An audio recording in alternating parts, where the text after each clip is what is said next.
I do not recall distinctly when it began, but it was months ago. The general tension was horrible. To a season of political and social upheaval was added a strange and brooding apprehension of hideous physical danger, a danger widespread and all-embracing. Such a danger as may be imagined only in the most terrible phantasms of the night. I recall that the people went about with pale and worried faces, and whispered warnings and prophecies which no one dared consciously repeat or acknowledge to himself that he had heard. A sense of monstrous guilt was upon the land, and out of the abysses between the stars swept chill currents that made men shiver in dark and lonely places. There was a demonic alteration in the sequence of the seasons. The autumn heat lingered fearsomely, and everyone felt that the world, and perhaps the universe, had passed from the control of known gods or forces to that of gods or forces which were unknown. And it was then that Nyarlathotep came out of Egypt. Who he was, none could say, but he was of the old native blood and looked like a pharaoh. The fellaheen, the peasants, knelt when they saw him, yet could not say why. He said that he had risen up out of the blackness of 27 centuries, and that he had heard messages from places not on this planet. Into the lands of civilization came Nyarlathotep, swarthy, slender, and sinister, always buying strange instruments of glass and metal, combining them into instruments yet stranger. He spoke much of the sciences, of electricity and psychology, and gave exhibitions of power which sent his spectators away speechless, yet which swelled his fame to exceeding magnitude. Men advised one another to see Nyarlathotep and shuddered, and where Nyarlathotep went, rest vanished, for the small hours were rent with the screams of nightmare. Never before had this been such a public problem. Now the wise men almost wished they could forbid sleep in the small hours, that the shrieks of cities might less horribly disturb the pale, pitying moon, as it glimmered on green waters, gliding under bridges, and old steeples crumbling against the sickly sky. And I remember when Nyarlathotep came to my city, the great, the old, the terrible city of unnumbered crimes.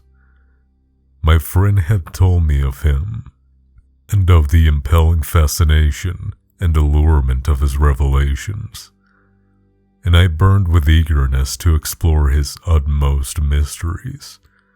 My friend said they were horrible and impressive, beyond my most fevered imaginings.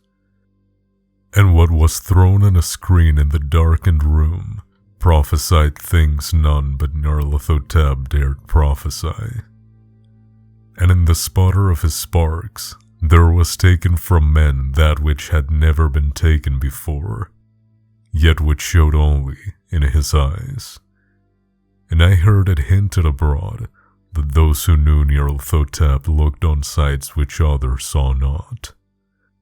It was in the hot autumn that I went through the night with the restless crowds to see Nyarlathotep, through the stifling night and up the endless stairs into the choking room.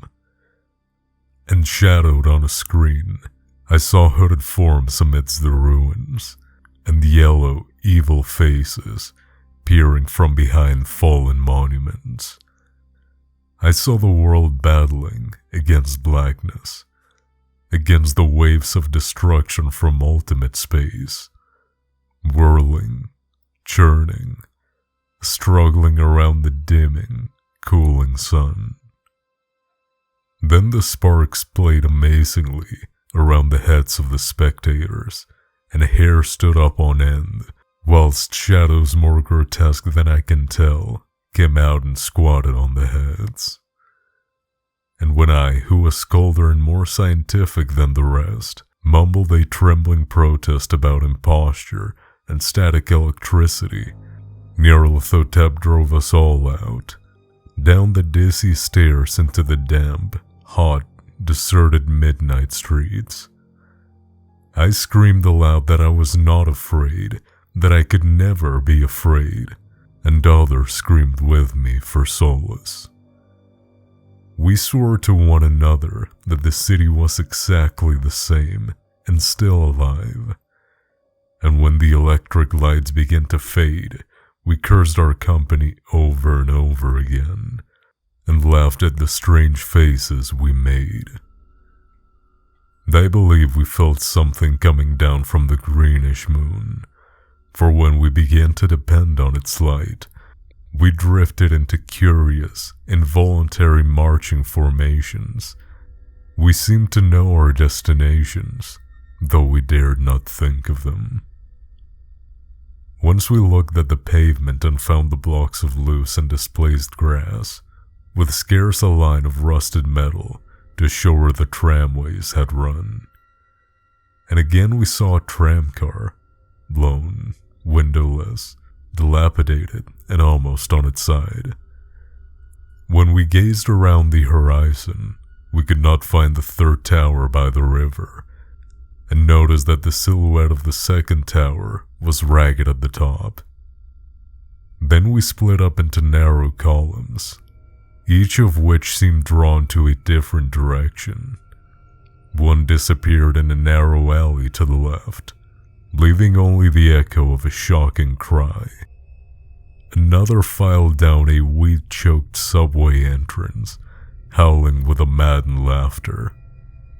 My own column was sucked toward open country, and presently I felt a chill that was not of the hot summer, for as we stalked out on the dark moor, we beheld around us the hellish moon glitter of evil snows. Trackless, inexplicable snows, swept asunder in one direction only, or lay a gulf all the blacker for its glittering walls.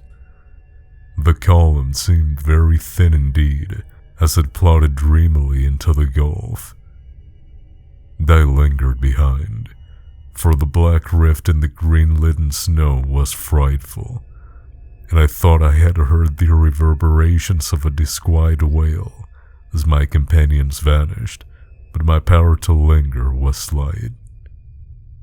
As if beckoned by those who had come before, I half floated between the titanic snowdrifts, quivering and afraid into the sightless vortex of the unimaginable, screamingly sentient, dumbly delirious, only the gods that were can tell. A sickened, sensitive shadow, writhing in hands that are not hands, whirled blindly past ghastly midnights of rotting creation, corpses of dead worlds with sores that were cities, charnel winds that brush the pallid stars and make them flicker low.